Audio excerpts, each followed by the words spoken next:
কোন লোক যদি আল্লাহ ও আল্লাহর রাসূলের জন্য হিজরত করে ঘর থেকে বের হয়ে যায় আর রাস্তার মধ্যে মারা যায় তো তার পুরস্কার দেওয়া এটা আল্লাহর জিম্মাদারিতে ছিল না।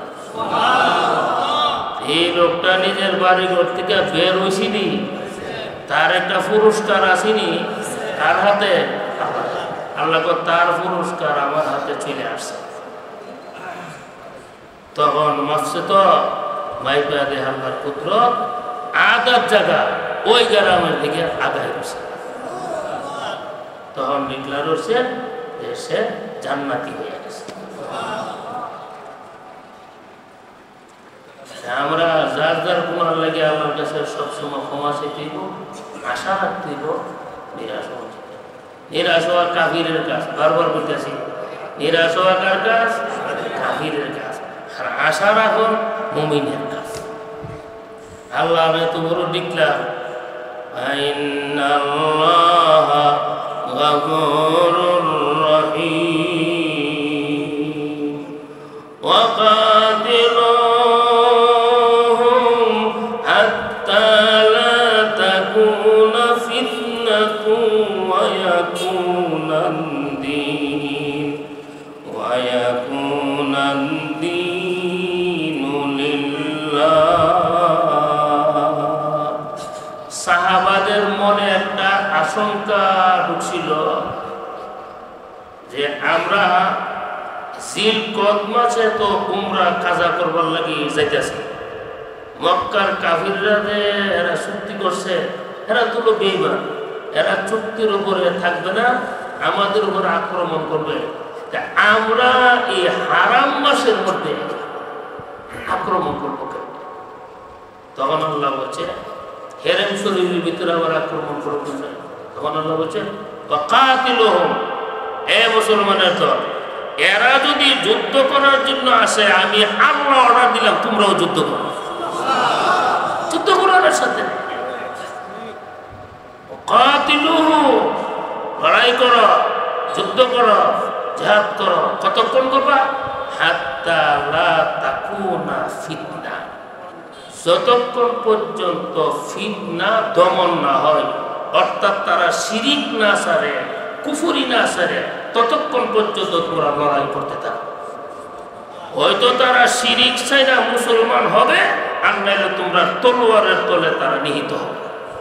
দুইটা পথ খোলা আছে, ইসলাম গ্রহণ করলে বাঁচবে, নাইলে তোমাদের হাতে তারা নিহিত হবে। আমি আল্লাহ অর্ডার দিচ্ছি, তোরা লড়াই করলে কি যুদ্ধ কর। সুবহানাল্লাহ জোরে বলো।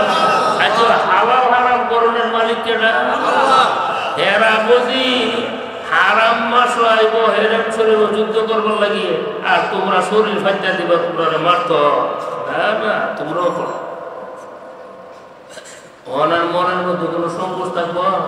আল্লাহ বলে দিছে ওয়াকাতিলুহুম হাত্তা লা তাকুনা ফিতনাতুন ওয়া ইয়াকুনাদ দীন ওয়া ইয়াকুনাদ দীনু লিল্লাহ।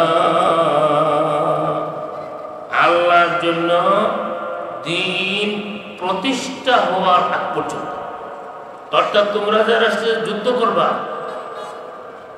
যতক্ষণ পর্যন্ত ফিতনা দূর না হয়, মানে হারা কুফরি আর শিরিক না ছাড়ে এবং দ্বীন আল্লাহর জন্য প্রতিষ্ঠিত না হয়, অর্থাৎ তারা তাদের কুফরি ধর্ম চাইরা যতক্ষণ পর্যন্ত ইসলাম গ্রহণ না করে ততক্ষণ পর্যন্ত তাদের সাথে লড়াই করতে থাকো। লড়াই বন্ধ করা যেত না। জিলকদ মাস করো লড়াই, হেরেন চোরের ভিতরে করো লড়াই। আমি আল্লাহ অর্ডার দিছি, তোমরা তোমার আল্লাহ জোরে فإن انتهوا فلا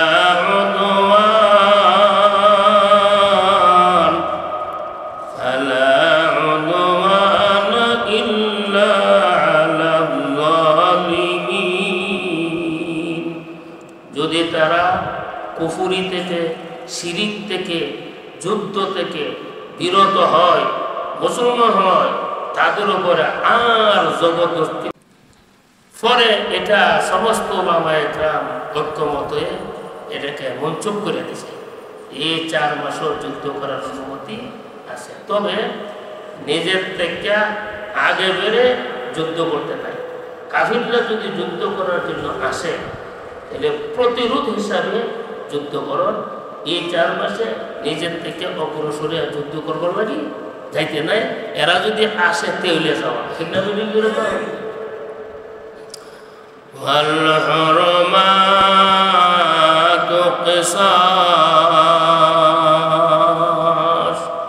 সম্মান রক্ষা করলে তারও একটা বদলা আছে, আছে না?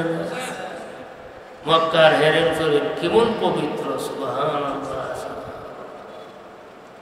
কত ওলি গাউস কুতুব যারা আর মক্কা মদিনা গেছে গা রমজান মাসে উমরা করবার লাগি, আমরা তো যাইতাম না। রমজান মাসে উলিয়া উলিয়া গাউস কুতুব যারা তারা মক্কা মদিনা যায়। কারণ রমজান মাসে উমরা করন নবীর সাথে বড় হজ করণের সময়। আর আপনারা বসে ব্যাংকের মধ্যে ভালাইতে রয়েছেন, এটা সাতটাইতেছে, এটা উমরা করবার লাগি যায়। কেমন শতানে আমরা দৌড়ছে চিন্তা করি। যারা তবি গেছে জলদি যায় উমরা করবার লাগি, 10 দিনে লাগে যায়, 15 দিনে লাগে যায়, গে কাবা করতে করে নবীর সাথে বড় হজ করুন বারিকদের কথা। সুবহানাল্লাহ জোরে দেন। এরপর আয়াত হজ এবং উমরার গুরুত্বপূর্ণ কিছু মাসলা মাসাইল আল্লাহ বয়ান করব। এই মাসলা মাসাইলগুলি আমরা জানতেইব। অনেক হাজী সাহেব হজ করে, হজ না, অনেক মানুষ উমরা করে, উমরাও না। কেননা উমরার নিয়ম কানুন জানে না, হজের নিয়ম কানুন জানেন না। হজের ফরজ আছে, হজের ওয়াজিব আছে, হজের সুন্নত আছে, হজের মুস্তাহাব আছে, আছে না নাই?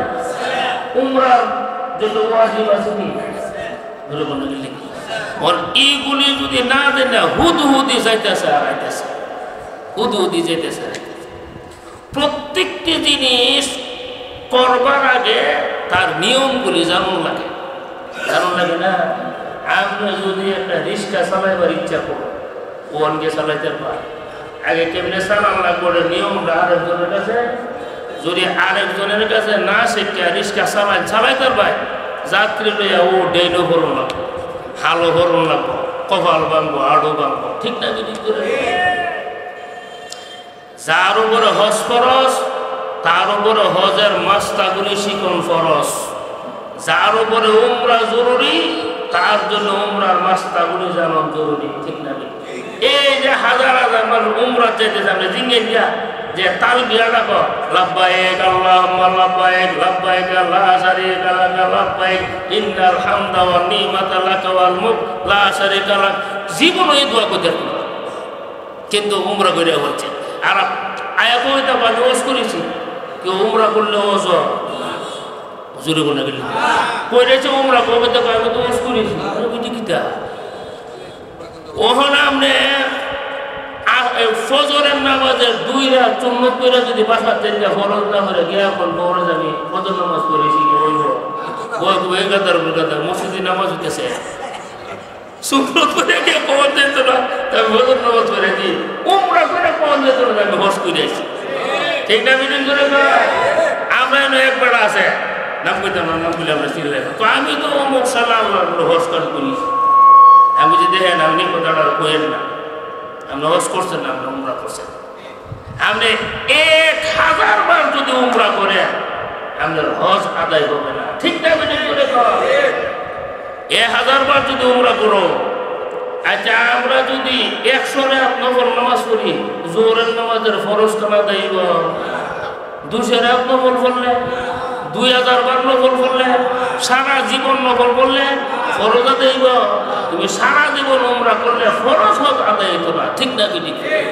হজ করতে লাগে 8 লাখ টাকা, সপরিবার উমরা করিল মুম্বাই টিকিটা, উমরা করলে হজের কি কাম হইব? আমরা এলাকা আপনারা কাছাকাছি নদীর নাম কইতাম না, এবার হজ ফরজ হয়েছে, হজ ফরজ হয়েছে পরে সর্দাররা মিল্লা বেড়ারে ওজনা বানায় টেহাদা হতম করে দিছে, বর্জব করে রেখে দিছে। তখন তফসিরের মানো ওই আল্লামা মনিরুজ্জামান সিরাজি সাহেব তফসির করে, আমিও তফসির করব। তা আখেরি মোনাজাতের পরে আমরা বসি মশলাটা লইয়া হজেরটা হজম করাইল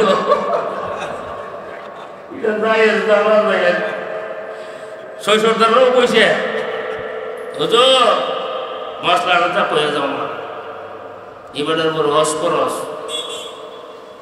আমরা এবার হজেরটা হজম করে গেছি। হুজুরও কইছে, আমি কইছি যেটা হইতো না, তার উপর হজ খরচ, ফরজ হজ খতমের দ্বারা আদায় হইতো না। খতম হলো একটা, হজ হলো সর্দারের কি দেখো জানেননি?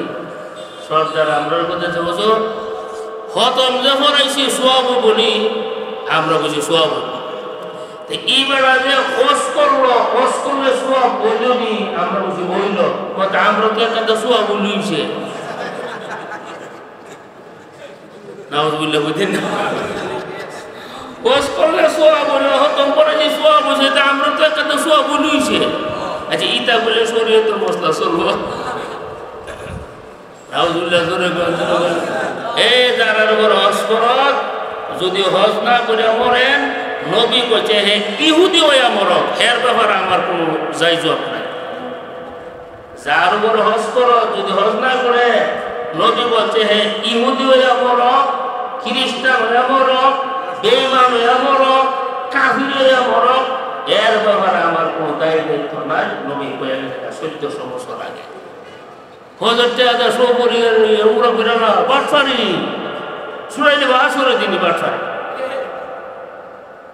ঠিক না? বিটি জোরে করে উমরা যদি জীবনে একবার না করেন, আল্লাহ আপনার জিজ্ঞাসা না করেন, কিন্তু শূন্য। কিন্তু হজ যদি না করেন আল্লাহ থেকে, ইসলামের বেনা করা কটি? কালেমা, নামাজ, রোজা, হজ, যাকাত, এই 5টা স্তম্ভের উপরে ইসলামটা দাঁড়িয়ে রয়েছে। ঠিক আছে, হারাই নিলাম না এটা। আল্লাহ যা আজকে ও দূরে থাক, কিতা বলি আপনারা কালকে আইবেন নিতে। আমরা হজের মাসলা মাসাইলগুলি শিখতে হইব, ফায়দা আরও মাসলা আছে, এইগুলি আমাদের মনে রাখতে হবে। فمن اعتدى عليكم فاعتدوا عليه بمثل ما اعتدى عليكم واتقوا الله واعلموا أن الله مع المتقين. دعاء করে লাই কষ্ট লেগেছে। اللهم صل على سيدنا مولانا محمد وعلى آله وصحبه أجمعين. ربنا ظلمنا أنفسنا وإن لم تغفر لنا وترحمنا لنكونن من الخاسرين. হে আল্লাহ, মাহে রমজানের প্রথম দিনে, রহমতের দিনে আমরা গুনাহগার তোমার দরবারে হাত তুলেছি। আগত জীবনের গুনাহগুলো মাফ করে দাও। আল্লাহ, মাইকের আওয়াজ যতটুক পর্যন্ত যাইতেছে, বাসা বাড়ি থেকে আমার মা বোন যদি হাত উঠে থাকে, আল্লাহ আল্লাহ আমরা জিন্দিগির গুনাহ মাফ করে দাও। আল্লাহ, কবিরা সগীরা শিরিক বিদাত জানা অজানা, বুঝিয়া না বুঝিয়া যত অন্যায় করছি, আল্লাহ মেহেরবানি করে আপনার ওপর পুলি মাফ করে দাও।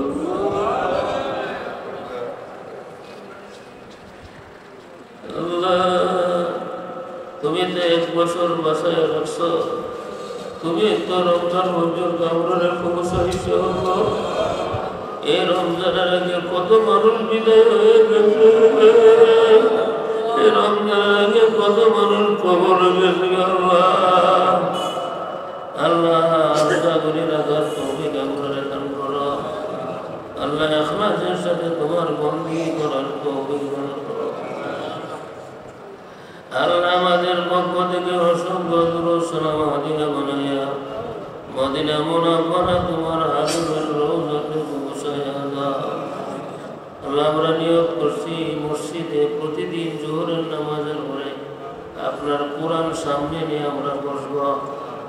আপনার বাণী আমরা শুনব, আপনার কথাগুলি আমরা শুনব। আল্লাহ আমরা শুনবার তৌফিক তুমি দান করো। আল্লাহ ব্যবসায়ী ভাইদের ব্যবসার মধ্যে বরকত দান করো। আল্লাহ যাদের রুজি রোজগার নাই, রুজি রোজগারের ব্যবস্থা করে দাও। আল্লাহ যারা বিদেশ আছে তাদের জামাল হেফাজত করো। আল্লাহ যারা অসুস্থ তুমি সুস্থ বানায়া দাও। আল্লাহ অভাবীদের অভাব দূর করে দাও। আল্লাহ আমরা সুস্থতার নিয়ামত দাও। আল্লাহ আমরা সুস্থতার নিয়ামত দান করো। আল্লাহ কঠিন জটিল রোগ আমরা তুমি দিও না। আল্লাহ রুহানি শক্তি দান করো। আল্লাহ জিসমানি শক্তি দান করো। আল্লাহ প্রতিদিন তোমার এই কোরআনের ছাত্র বনার তৌফিক আমরা দান করো। আল্লাহ কোরআনের নূর আমাদের অন্তরে তুমি ঢুকাইয়া দাও। আল্লাহ আমরা মনের নেক আশাগুলি পুরা করিয়া দাও। আল্লাহ আমাদের আওলাদগুলিরে তুমি আল্লাহ বানায়া দাও। আল্লাহ মাহে রমজানের মধ্যে বেশি বেশি ইবাদত করার তৌফিক দাও। গুনাহগুলি থেকে বাঁচবার তৌফিক আমরা দাও। আল্লাহ যেইভাবে রোজা রাখলে তুমি খুশি সেইভাবে রোজা রাখার তৌফিক দাও। সুবহান রাব্বিকা রাব্বিল ইজ্জাতি আম্মা ইয়াসিফুন ওয়া সালামুন আলাল মুরসালিন ওয়ালহামদুলিল্লাহি রাব্বিল আলামিন। ওয়া আলাইকুম সালাম।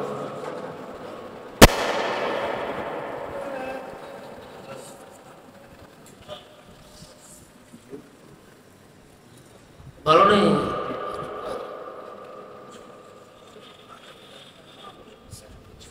আপনার ছেলে? আচ্ছা